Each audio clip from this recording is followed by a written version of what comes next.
El peligro de los prejuicios.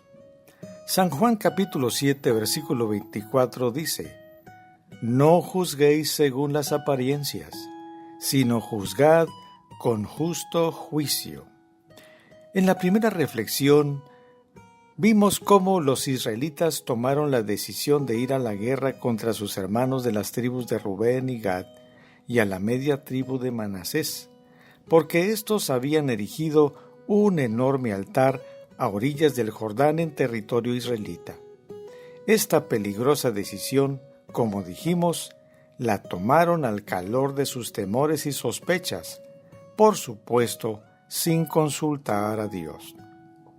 Por otra parte, cuando leemos todo el relato en el libro de Josué capítulo 22, notamos que los israelitas no preguntaron a sus hermanos de las tribus cuestionadas por qué levantaron el altar, sino que los acusaron de traidores y rebeldes y dan por hecho que ya se habían apartado de Dios.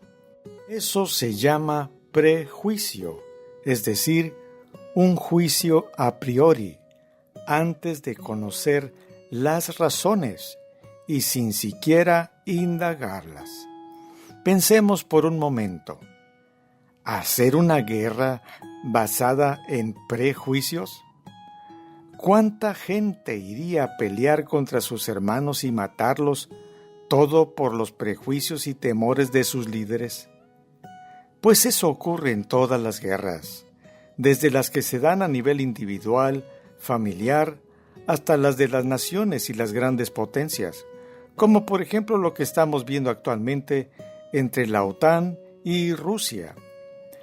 Los israelitas van a reclamarles y advertirles a los rubenitas, los gaditas y los de Manasés, pero estos, con gran prudencia, les explican las motivaciones y las razones de haber levantado ese altar, su fidelidad a Dios y su pertenencia al pueblo.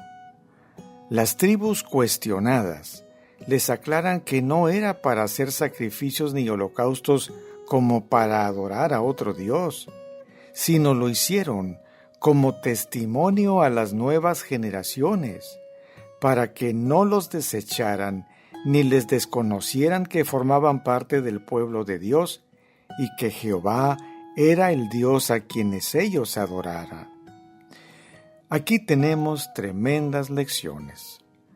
Lo que motiva a los rubenitas y compañía no es el separatismo ni la traición a Dios. Por el contrario, es un signo de su total adhesión y lealtad al Dios de sus antepasados y al pueblo del que ellos forman parte, el cual el mismo Señor eligió por su gracia para testimonio a las naciones. Muy sabia decisión de erigir un altar o monumento para que quede como recordatorio, para que las nuevas generaciones no olviden que ellos adoraban al mismo Dios y pertenecían al mismo pueblo. Pues ocurre con frecuencia que cuando no hay un testimonio visible, o escrito, las generaciones futuras toman acciones contrarias a la unidad del pueblo o de las familias, ocasionando guerras y destrucción. Siempre habrá personas que, desconociendo nuestras motivaciones y razones, nos juzgarán y hasta llegarán a condenarnos. No debemos temer si nuestras motivaciones son para darle honra a Dios. Él conoce nuestro corazón y debemos caminar confiados. El olvidarse pronto. Por otra parte, notemos que los israelitas pronto olvidaron que los rubenitas, los gaditas y los de Manasés habían ido al frente de la batalla dejando a sus familias, cumpliendo la palabra y el juramento que habían hecho a Moisés. Ellos pelearían para que sus hermanos tuvieran la tierra que les tocaba por heredad del Señor. El mismo Josué les llamó para reconocer que habían cumplido cabalmente y les había exhortado a seguir los mandatos de Dios, los bendijo y los despidió en paz. Pues todo eso no lo tomaron en cuenta los israelitas, sino que se fueron directamente contra ellos.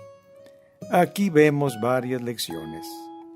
Olvidarse del apoyo, la ayuda y las acciones que otros han hecho a nuestro favor es ser un mal agradecido, es cometer un acto de injusticia, o peor aún, recordarlo y actuar en contra de los que les auxiliaron y pelearon por la causa de uno es una perversidad, algo ruin. Las palabras de reconocimiento de Josué a los rubenitas, a los gaditas y a la media tribu de Manasés nos habla de integridad, de cumplir la palabra empeñada. En otras palabras, de ser congruente, consecuente y consistente. Cumplieron con Dios, cumplieron con Moisés, cumplieron con sus hermanos. Esto es un testimonio de integridad, obediencia y compromiso. La integridad no solo da satisfacción interna, sino paz y gozo, pues a quien se ha cumplido la palabra es al mismo Señor. Nada ni nadie nos puede arrebatar el gozo de haber servido al Señor y de haberle dado gloria, siendo obediente a su palabra.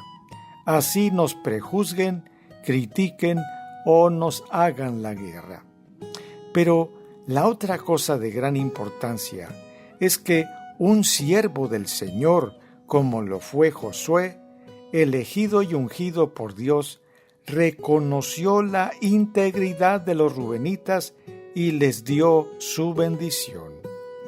Al darles ese reconocimiento, era el mismo Dios quien lo estaba haciendo. Aquí nuestra última lección. Cuando cumplimos cabalmente con el Señor, obedeciendo su palabra y trabajando para su reino, dándole a Él toda honra y gloria, el Señor mismo se encargará de hacernos saber su complacencia, dándonos su bendición, y eso nadie nos lo podrá robar. Y aún más, cuando estemos en gloria, el Señor nos dirá: bien, buen siervo y fiel, en lo poco has sido fiel, en lo mucho te pondré, entra en el gozo de tu Señor.